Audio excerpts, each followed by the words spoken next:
Somnifère, le podcast. Bonsoir à tous, nous sommes le mardi 8 juin et Somnifère vous raconte ce soir l'histoire d'un homme qui a le cœur triste. Rien ne l'enchante ou ne l'enthousiasme plus, jusqu'à ce qu'il trouve un remède très simple à tous ses maux. C'est une très jolie nouvelle de Francis Jam, intitulée « Le mal de vivre ». Et juste avant cela, une séance de relaxation sous forme d'exercice de respiration ventrale pour exhaler toutes les tensions accumulées. Si vous aimez ce podcast, je vous remercie de le soutenir en le notant ou en le commentant sur la plateforme sur laquelle vous l'écoutez. Je vous souhaite une excellente nuit et maintenant place à notre séance de relaxation. La séance de relaxation.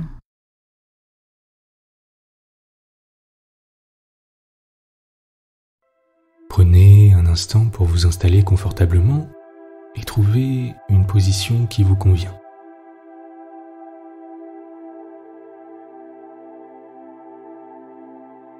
Notre séance de relaxation ce soir est un petit exercice de respiration ventrale. Le ventre est l'épicentre de nos émotions. On dit d'ailleurs qu'on a la boule au ventre, qu'on a l'estomac serré, qu'on a des papillons dans le ventre.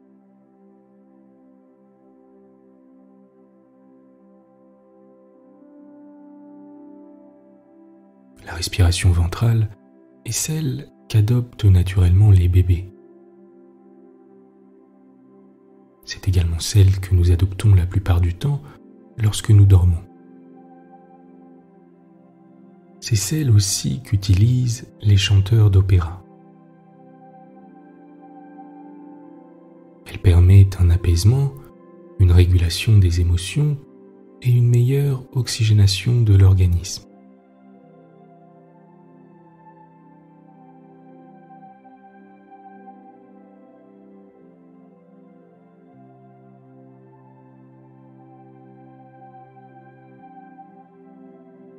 À présent, laissez votre ventre se ramollir jusqu'à devenir complètement mou, un peu comme un chamallow, ou alors comme de la guimauve.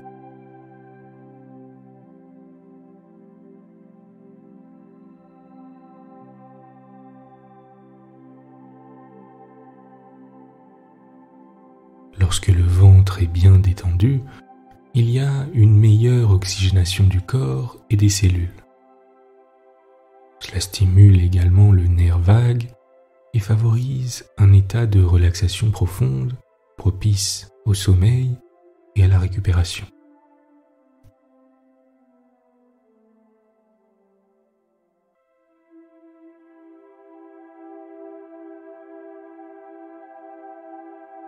Prenez un moment pour concentrer toute votre attention sur votre ventre et laissez-le se relâcher complètement.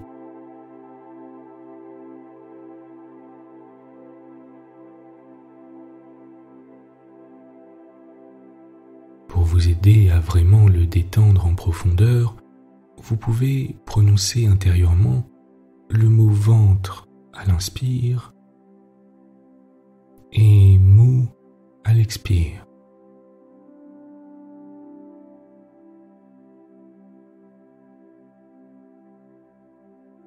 Ventre à l'inspire,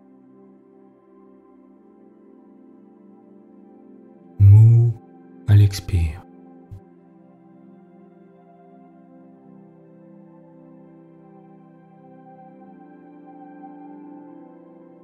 Si des pensées vous viennent à l'esprit, laissez-les passer sans jugement en recentrant votre attention sur votre ventre qui se détend encore davantage à chaque expire.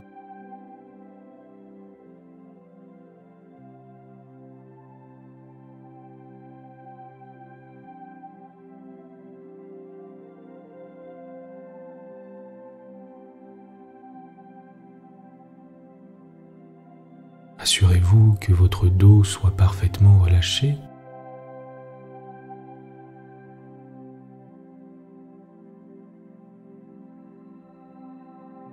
S'il y a des parties de votre corps qui semblent tendues ou inconfortables, tâchez de les relâcher le plus possible.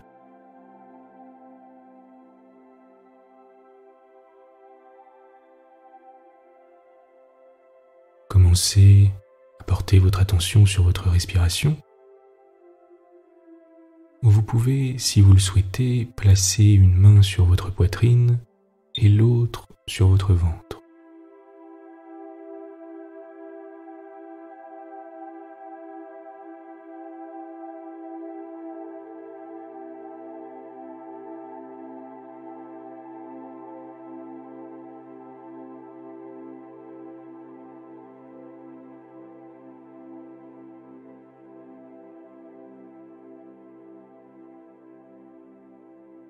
Sentez votre poitrine monter à l'inspire et descendre à l'expire.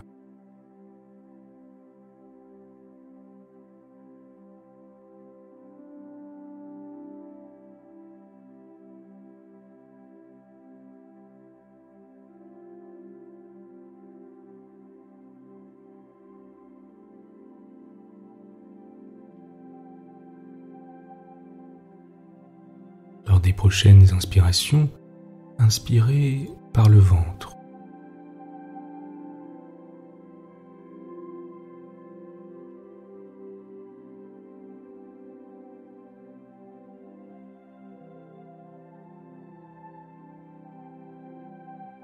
Sentez-le gonfler.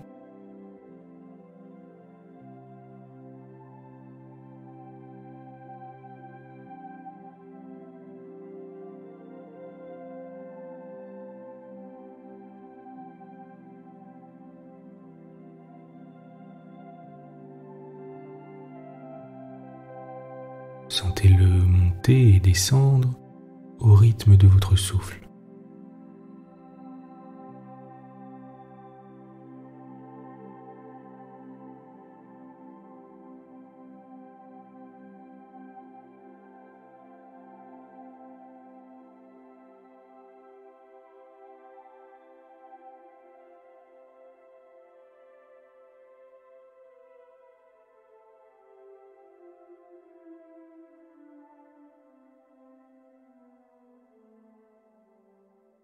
Encore une respiration ventrale. Et on exhale toutes les tensions de la journée à l'expire.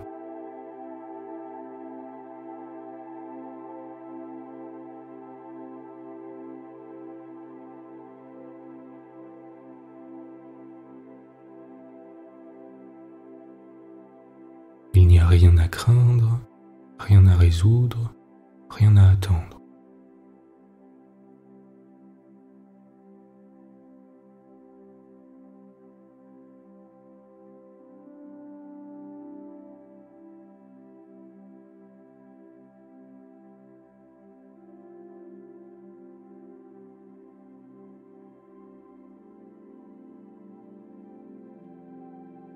Profitez simplement de cet instant agréable de détente.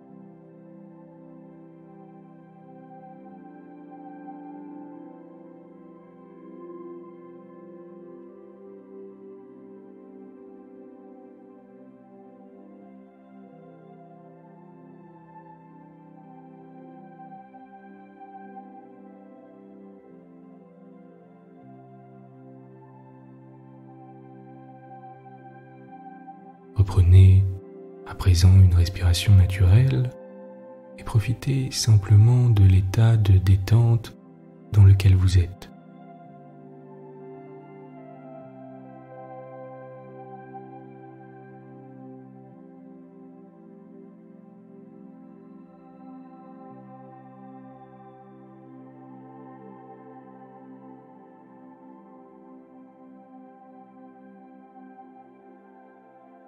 Portez simplement votre attention sur votre respiration et sur l'air qui entre et sort de vos narines.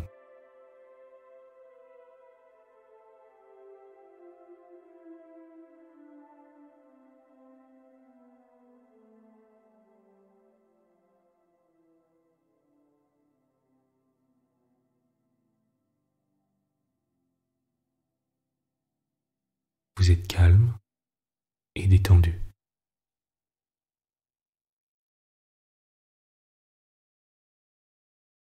L'histoire du soir. Francis Jammes, Le mal de vivre. Un poète qui se nommait Laurent Lorini avait le mal de vivre. C'est un mal horrible et qui fait que celui qui l'a ne peut voir les hommes, les animaux et les choses sans horriblement souffrir. Puis c'est encore de grands scrupules qui empoisonnent le cœur. Le poète quitta la ville où il demeurait. Il alla dans la campagne regarder les arbres, les blés, les eaux, écouter les cailles qui chantent comme des sources, les retombements des métiers des tisserands et les fils du télégraphe qui bourdonnent. Ces choses et ces bruits l'attristaient. Les plus douces pensées lui étaient amères. Et quand pour échapper à son affreuse maladie, il avait cueilli quelques jolies fleurs, il pleurait de l'avoir cueillie. Il arriva dans un village par une soirée douce qui avait le parfum des poires. C'était un beau village, comme ceux qu'il avait souvent décrits dans ses livres. Il y avait une place municipale, une église, un cimetière, des jardins, un forgeron et une auberge noire d'où sortait une bleue fumée et où brillaient des vers. Il y avait une rivière qui serpentait sous des noisetiers sauvages. Le poète malade s'était assis tristement sur une pierre. Il songeait au supplice qu'il endurait, à sa mère pleurant son absence, aux femmes qui l'avaient trompé, et il regrettait le temps de sa première communion.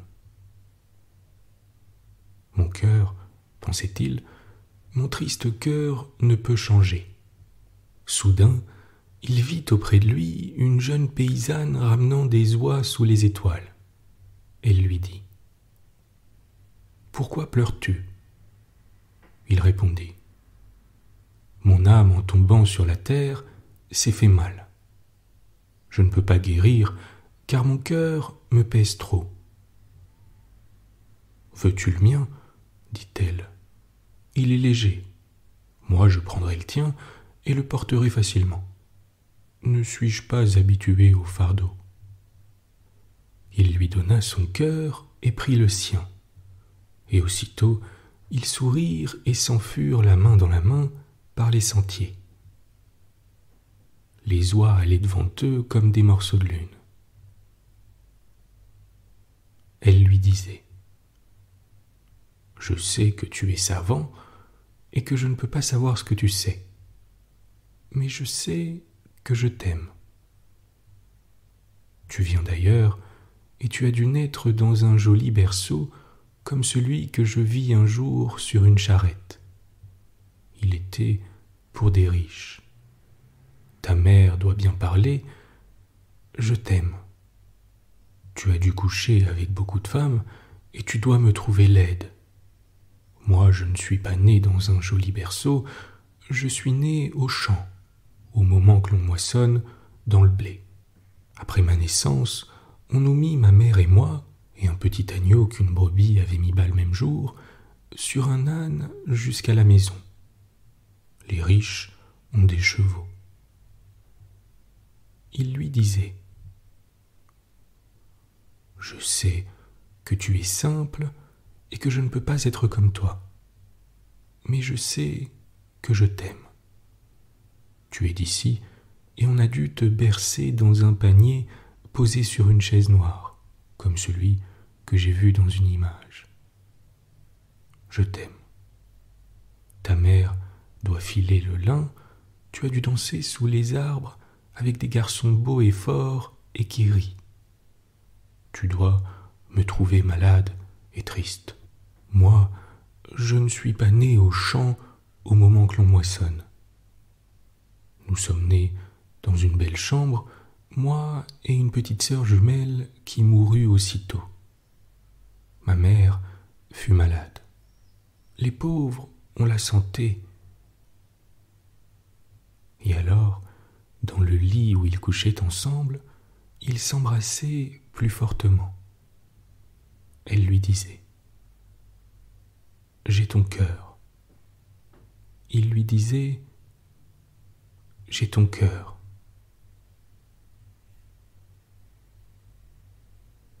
Ils eurent un joli petit garçon. Et le poète, qui sentait que son mal de vivre avait fui, dit à sa femme : « Ma mère ne sait pas ce que je suis devenu. Mon cœur se tord à cette pensée. Laisse-moi, ami, aller jusqu'à la ville, faire savoir que je suis heureux et que j'ai un fils. » Elle lui sourit, sachant qu'elle gardait son cœur, et elle lui dit : « Va. » Et il repartit par les chemins par où il était arrivé. Il fut bientôt aux portes de la ville, devant une habitation magnifique où l'on entendait rire et parler parce que l'on y donnait une fête où les pauvres n'étaient pas conviés. Le poète reconnut la demeure d'un de ses anciens amis, un artiste opulent et célèbre. Il s'arrêta pour écouter les conversations devant la grille du parc d'où l'on apercevait des jets d'eau et des statues. Une femme dont il reconnut la voix, qui était belle et qui jadis avait déchiré son cœur d'adolescent, disait : « Vous souvenez-vous du grand poète Laurent Lorini ? On dit qu'il s'est mésallié, qu'il a épousé une vachère. » Les larmes lui vinrent aux yeux, et il continua son chemin par les rues de la ville jusqu'à sa maison natale. Les pavés répondaient doucement à la parole de ses pas fatigués. Il poussa la porte, entra. Et sa chienne douce, fidèle et ancienne, accourut vers lui en boitant, jappa de joie et lui lécha la main. Il vit que depuis son départ, la pauvre bête avait dû avoir quelque attaque de paralysie, parce que les chagrins et le temps prennent aussi le corps des animaux.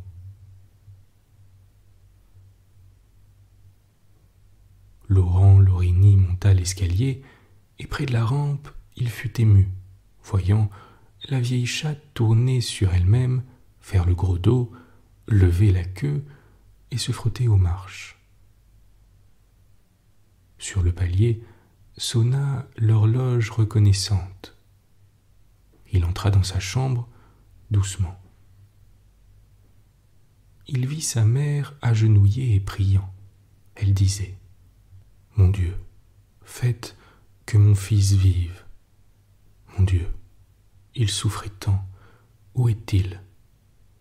Pardonnez-moi de l'avoir fait naître. Pardonnez-lui de me faire mourir. » Mais lui, agenouillé déjà près d'elle, mettait ses jeunes lèvres aux pauvres cheveux gris, disait : « Viens avec moi, je suis guéri.